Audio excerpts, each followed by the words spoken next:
Hi there, it's Nadine from I Heart Gardening, and I'm bringing you a video today about overwintering houseplants for your summer planters. And as usual, I have my trusty sidekick Hank hanging out with us. So I wanted to show you what I'm doing inside over the winter. My goals here to save money and reuse the plants that I had outside last summer.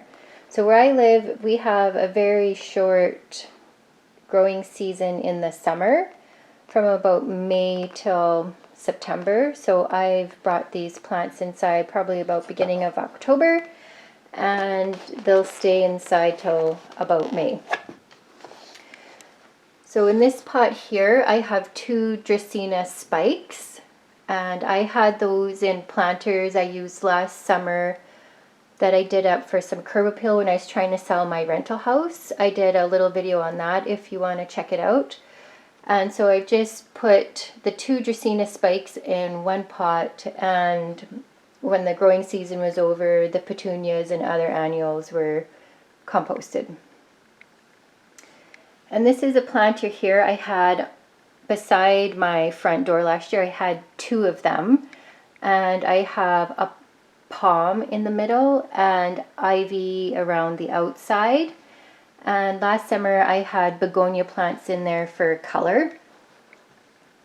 Similarly, I had these pots on my front step.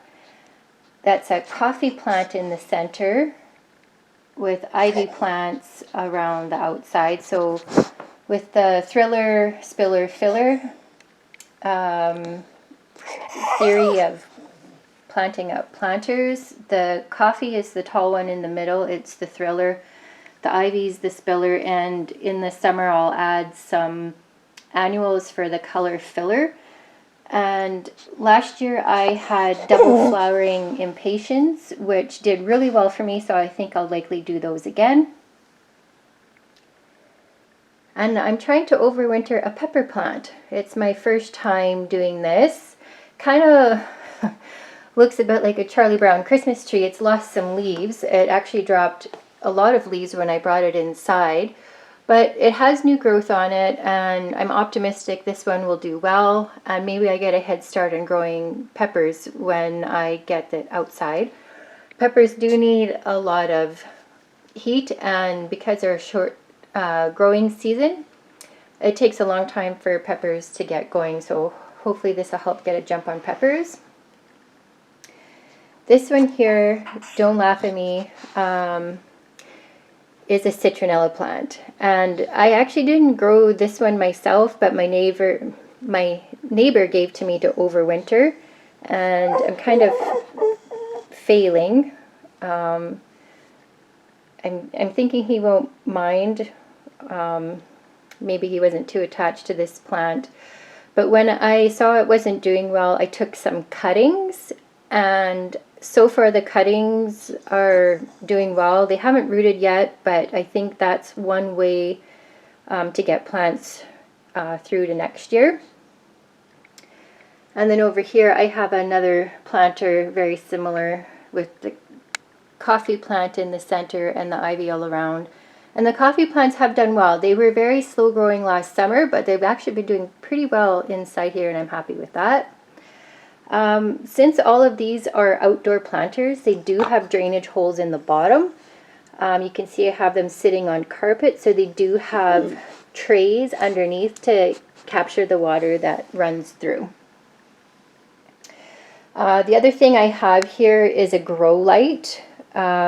Again, because our winters are long, we're in a northern climate, we don't get a lot of daylight.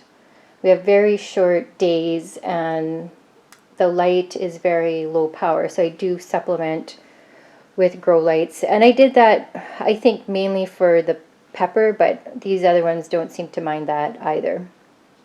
And now I'll take you into my plant room and show you the other things that I'm overwintering. So I have a spare bedroom that I've filled up with houseplants. And it's my little winter sanctuary. I've got quite a lot of houseplants that I enjoy in here, but I also do seed starts in here. And it's super fun just to play around in here and come in here in the winter, enjoy a bit of greenery. So in front of the window,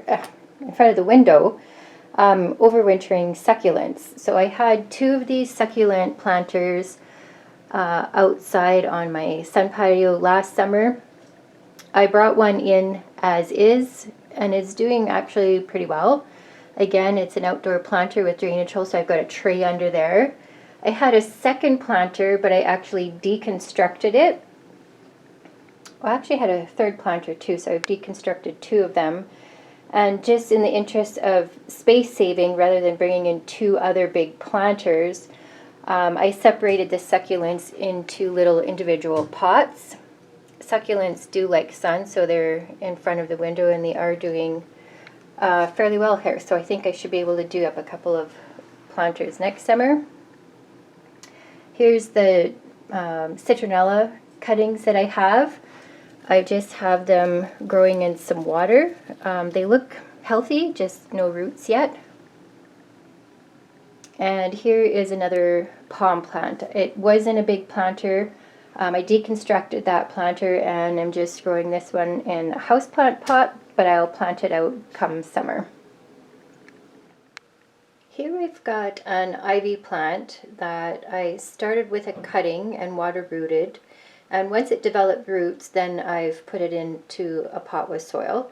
Ivy is quite an easy plant to propagate, so I quite enjoy working with this plant. So what I wanted to talk about next is the process for bringing plants inside when they've spent time outside, and the fear of bringing insects. So how I did that is each plant that I wanted to bring in had a transition period in my garage. But before I brought it into the garage, I sprayed all the plants off with a strong stream of water from the garden hose to try and knock off any insects like aphids.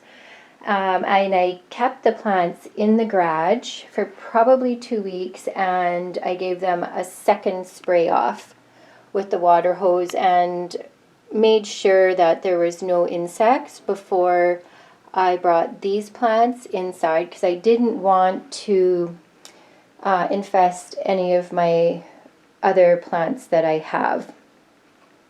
And even when I brought them into the house, I kept them a little bit separate just to make sure, so that I could monitor them for any insect activity before I brought them close to my other plants. So here I'll just give you a nice shot here of the ivy, just to show you how well this ivy is doing. It's so happy. It's such an easy plant to grow. And now that I've had this coffee plant, not quite a year, I brought it last spring. That one's actually been fairly easy to take care of as well. And these palms, I haven't put on a lot of growth, but are doing well. And these dracena spikes also. So there's some easy care plants for you to try yourself. Try overwintering and putting your houseplants outside. Take care, and we'll see you in the next one. Bye-bye.